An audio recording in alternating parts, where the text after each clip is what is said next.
What's up, guys? Sonic off from 117 here, back with another part of Sonic Mania with Sonic, and now we are starting with Oil Ocean Zone.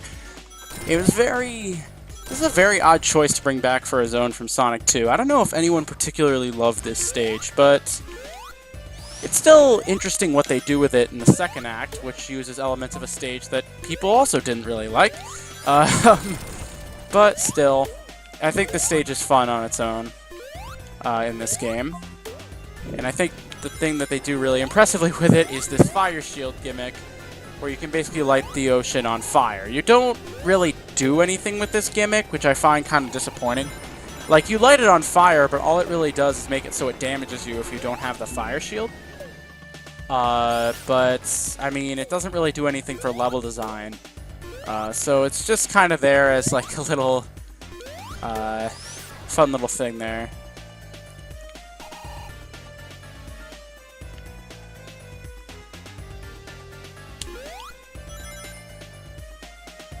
So there are a few special rings that you can see in this level, but have trouble getting to. I think I passed one earlier where you have to ride up fans up the left side, and then you reach it.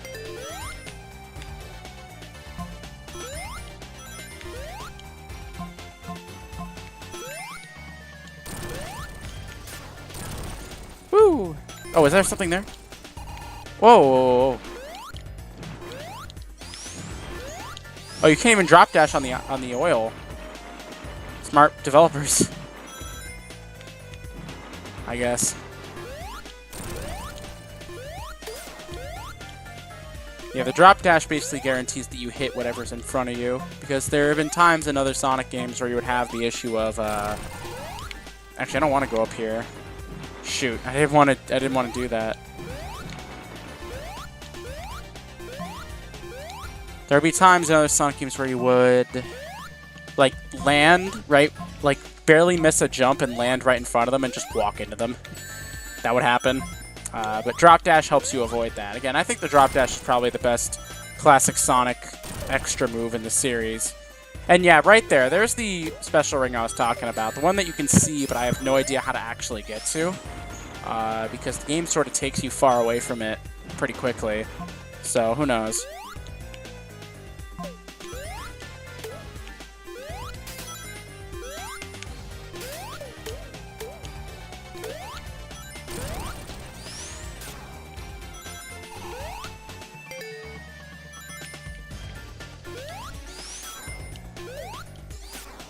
Come on, let me through. Ah!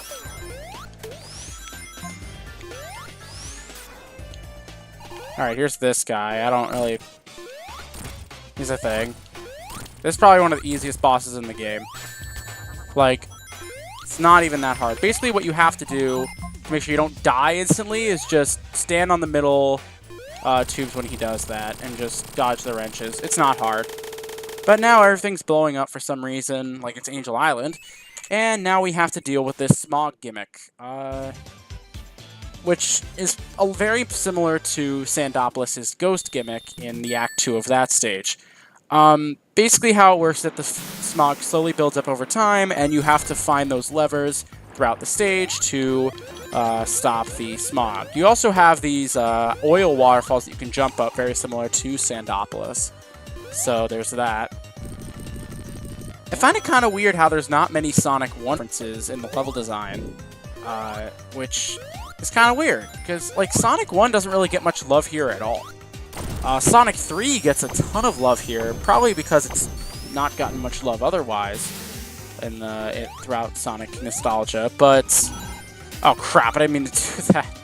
But, I don't know, it's just... I feel like this game is lacking some Sonic 1. Like, there's Green Hill Zone, then there's the first boss fight of I think it was Metallic Madness.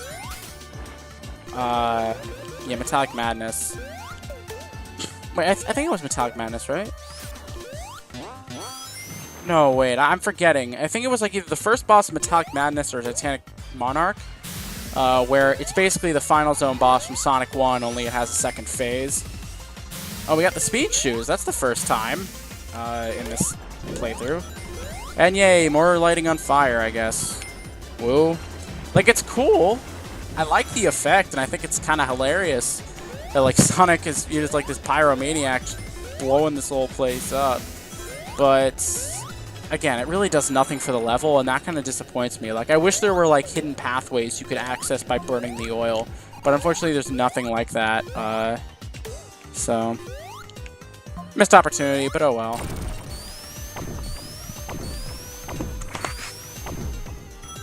Woo!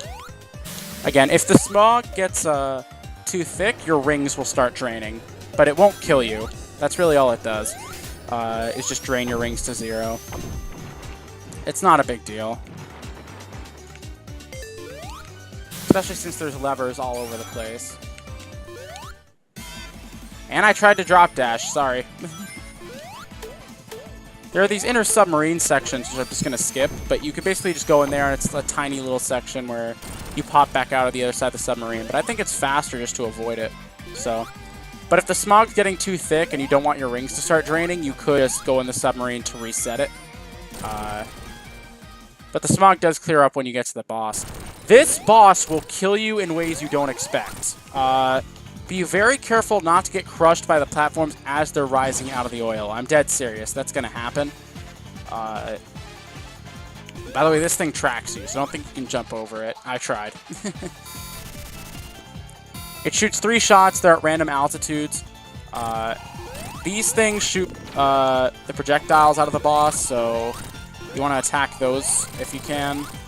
But the boss is the real... the octopus is the real target here. And, yeah, I have been killed on this boss, and a lot of other people have too, by being in the oil when the platform's rising up on you, because then it actually crushes you. And there are also some glitches I saw where that's not the reason they die, and people just die for no reason, for, like, I don't understand why, but, yeah, it happens, and it's very frustrating. Sometimes it even happens when you're just finishing the boss, so be careful of that. It might happen to you. Again, this game is going to get patches, so I hope they fix some of this stuff. But anyway, now we are going to Lava Reef Zone from Sonic and Knuckles. I believe it's Sonic... Yeah, it's Sonic and Knuckles, right? It's one of the last levels, so yeah. And this is a Metallic Madness gimmick, even though Metallic Madness is in the game.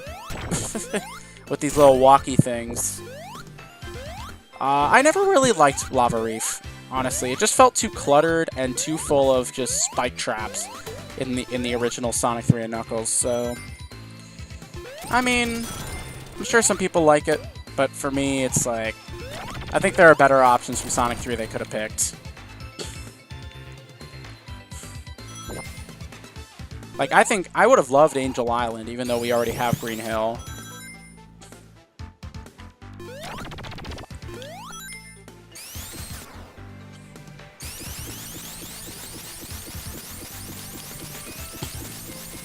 Or Mushroom Hill. Mushroom Hill was cool, too. I'm trying to think of, like, all the Sonic and Knuckles levels that I really liked.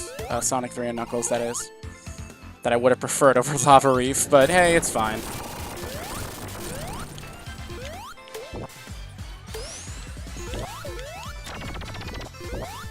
I mean, I guess they had to bring it because Hidden Palace is, like, a big thing, but... I don't know. There is an easy-to-get special ring in this stage in case you're still Star Emeralds at this point of the game. I'll show you where it is. It's right here. You just get on this platform, and you jump to the left here, and booyah. It's pretty easy. Just be careful not to get crushed by it on your way out. I got hit by it, but I don't really care because I don't want to become supersonic anyway. So...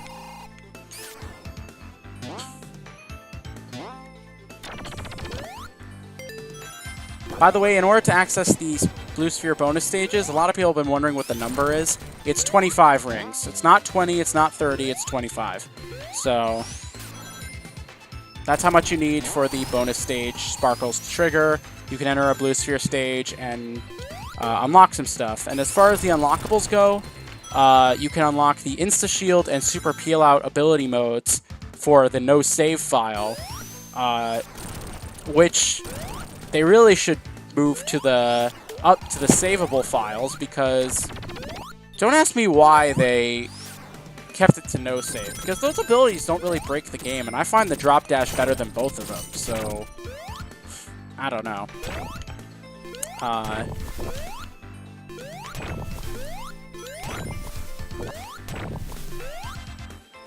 Oh, I can't go any further. Shoot! I wasn't keeping track of my ring count. Let me think, what was I just saying? Oh, right, the unlockables. So besides those two modes, you also get access to the sound test, which is called DA Garden. So you can listen to all the tracks in the game, which is a very, very good reward if you don't feel like going on YouTube and dealing with load times. Or buffering times, I guess I should say. You can unlock the Mean Bean Machine minigame, which is kind of funny. They reference it as a boss fight, and you can unlock it as a minigame. You can actually play two-player, which is pretty cool. Just another little multiplayer thing. You can also unlock... what else? You can unlock debug mode, so you can just place items all over the place in any level you want. You can even move the goalpost to just end the stage early. I almost died there.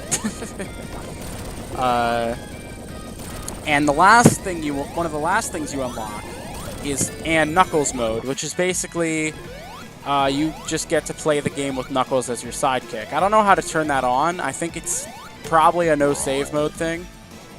But yeah, you can just play the game Knuckles as your partner, kind of like how Tails works with Sonic. And we're out of rings, which is actually good because I'd rather not have him. Because this boss doesn't even really need Supersonic. Like, this boss is really easy. Basically what you do is you just dodge these spikes falling down, and the boss will injure itself, and you pretty much wait until the armor melts off the thing, and then you start attacking it. Again, it's not hard to beat this boss because it's very easy to get your rings back in an arena like this. And if you're good, you can dodge the other stuff, but... yeah. I actually managed to dodge everything on one of my runs of this game. I don't know why I'm having so much trouble now. I blame Recording Curse, but... oh. So now here's where you can start hitting him. You can actually just fall right here. Oh, God. Ooh, that was close.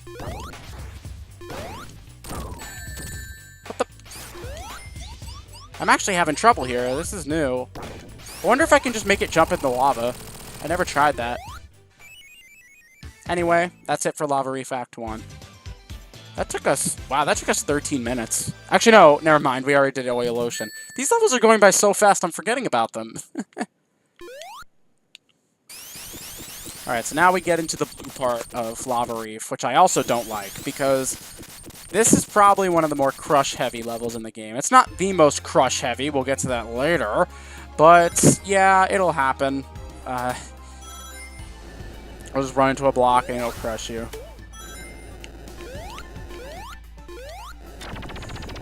Again, I'm going to rip on this game's bugs, because that's like the main flaw the game has. Like, level design, bosses, the only real flaws this game has are, A, the bugs with collision detection, which can be game-breaking.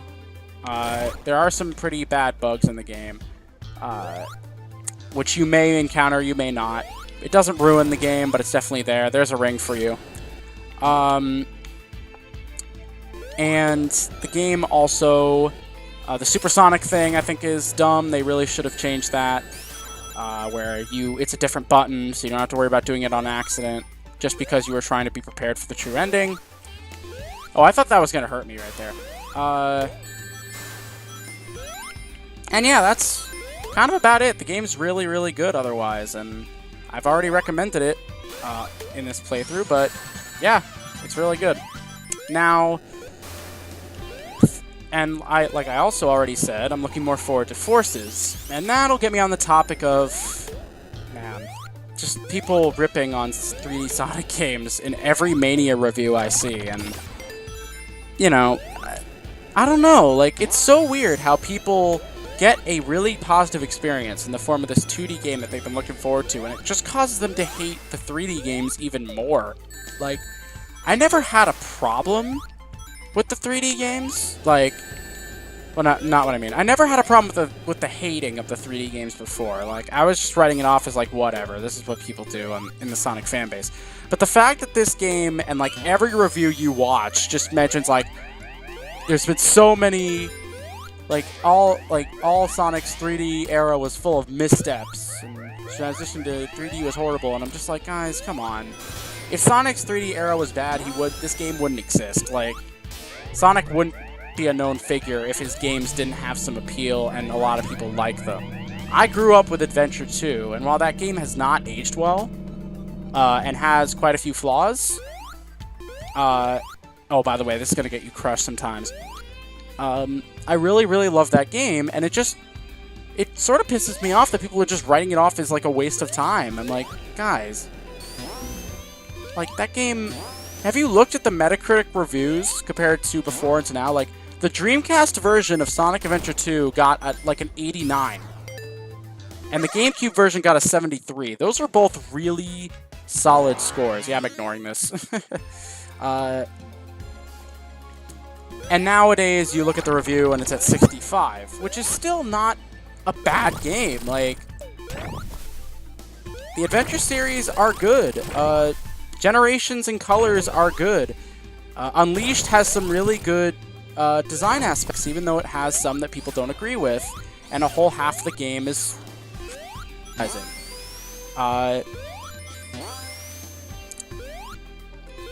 Sonic Heroes. That game had a lot of good ideas. Oops. That game had a lot of good ideas. And it just suffered in the control aspect. By the way, you can go here if you're Knuckles. I believe this leads to his hidden palace and boss. If I ever play through this game as Knuckles for this channel, I'll show it off. But, yeah.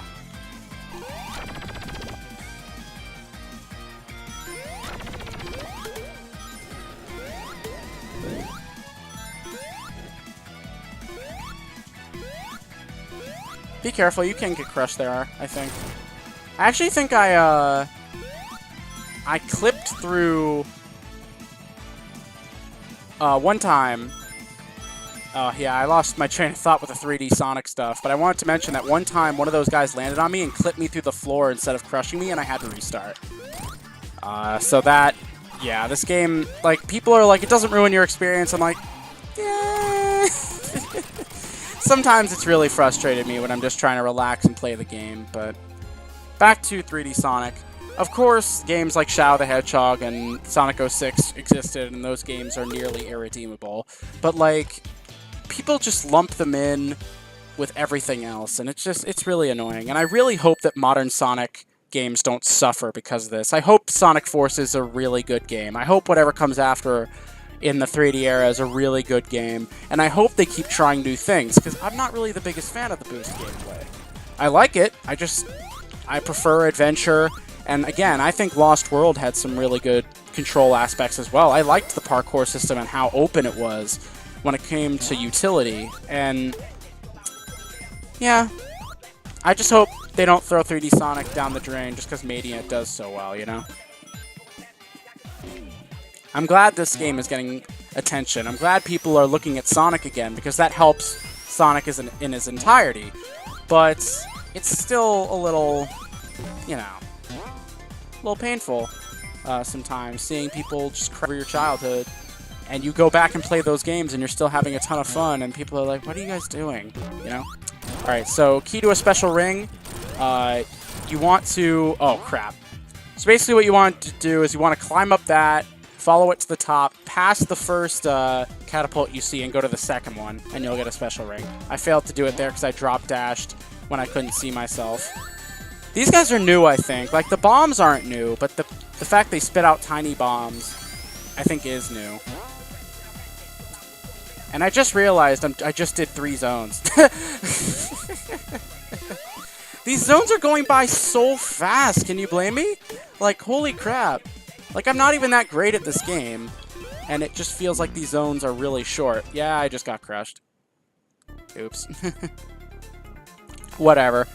I think we can make a part longer than 20 minutes. After all, that's like the standard for my channel. It's like 40 minutes. But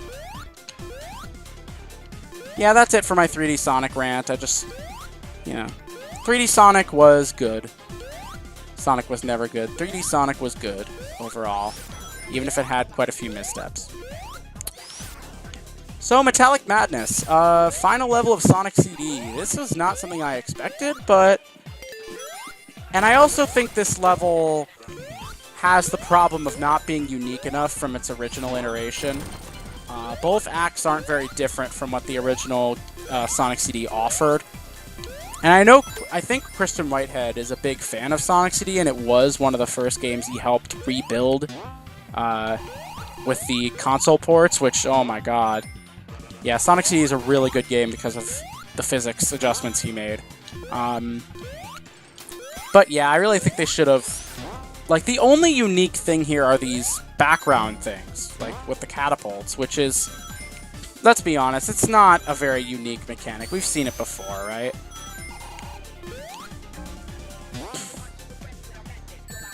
Ow. That's kind of mean.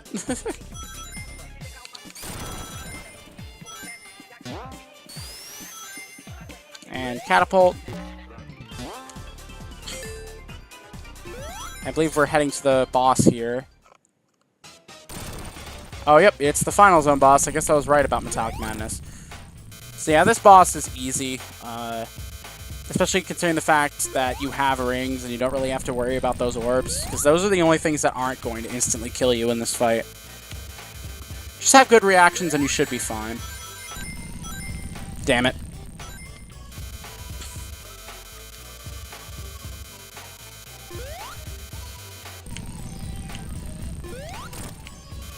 I believe after 4 hits, the second phase starts, so... Oh, what? Yeah. So now we have the second phase, where basically he just goes bonkers with the crushers. And you're basically looking for the one he's in. That could have killed me if the knockback was any greater.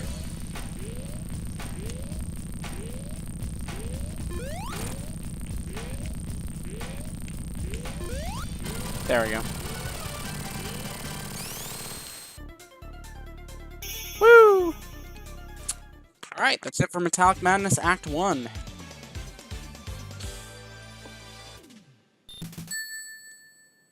I really don't have much to say about this level. It's a very gimmicky level. I don't think it's as hard as the original Metallic Madness. But again, it's very similar otherwise, which is something I'm not the biggest fan of. But hey, it happens. Sometimes you just want to stick to your guns. And not a lot of people have played Sonic CD, so you know, I guess it's fine, because not a lot of people have. It'll be a new thing for a lot of players. So we have this little turn gimmick. Nothing new.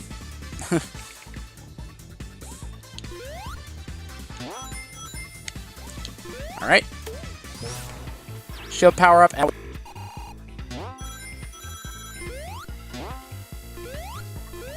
it really doesn't add much to the level, in my opinion. It's just a thing. It's adorable. It's there. We can have Chibi Knuckles finally, but, you know.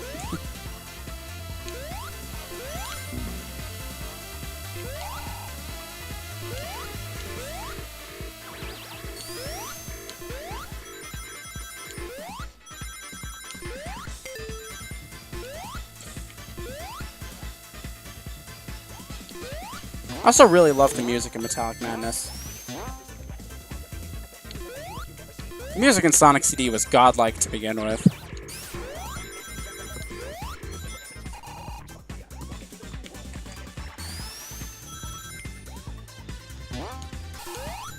Watch out for the Eggman monitors. Those hurt you if you didn't know. And we got an extra life. We have 11 lives. Oh, wow. I've never been in this section of the stage. Basically, this is the same as before, except the way that they come down on you is a little different. They highlight where they're going to come instead of just slowly coming down, which, I mean, I don't really care. It's the same thing, but you can just get out of there early and be done with that. Oh yeah, the combine ring, too. I think most people who are watching this playthrough probably know what it does already, so I won't explain it. And crap.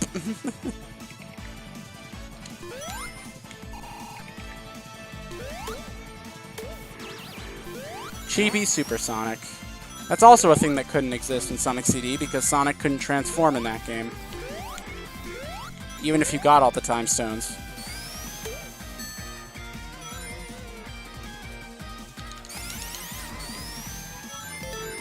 And now we have the boss.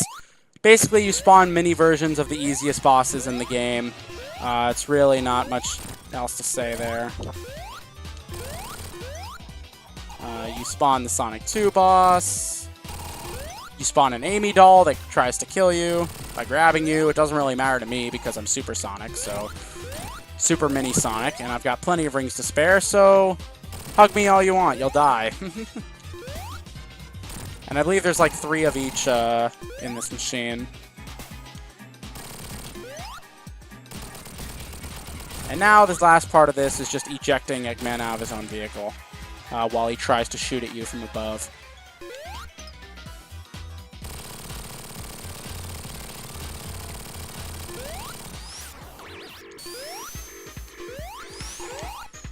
And that's it, guys. I hope to see you next time as we take on the final zone of the game, Titanic Monarch.